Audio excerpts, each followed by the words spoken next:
It was a frightening scene last night for NYE County Sheriff's deputies as they confronted a man firing a gun in his neighborhood.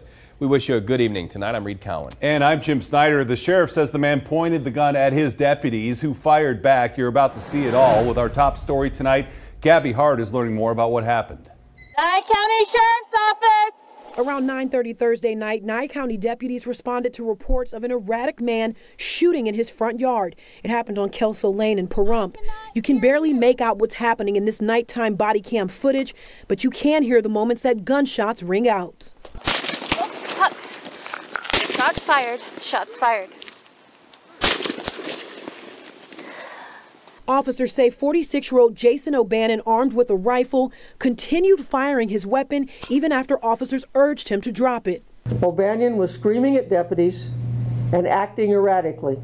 Officers say O'Bannon eventually pointed the rifle directly at a deputy, and that deputy opened fire, hitting O'Bannon multiple times. He died at the hospital shortly after. While the shootout unfolded, people who lived nearby took cover. They barricaded themselves, and the ones that were caught out in the open hit the ground, and they stayed there. And they were very quiet so that he couldn't identify where they were. He seemed to shoot towards sound. Well, the NYE County Sheriff says officers were called to O'Bannon's home earlier Thursday morning for reports that he damaged a mailbox, but they never made contact with him. This is the first officer-involved shooting of the year for NYE County Sheriff's Department.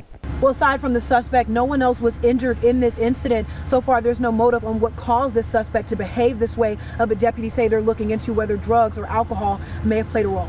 I'm reporting from Pahrump. Gabby Hart,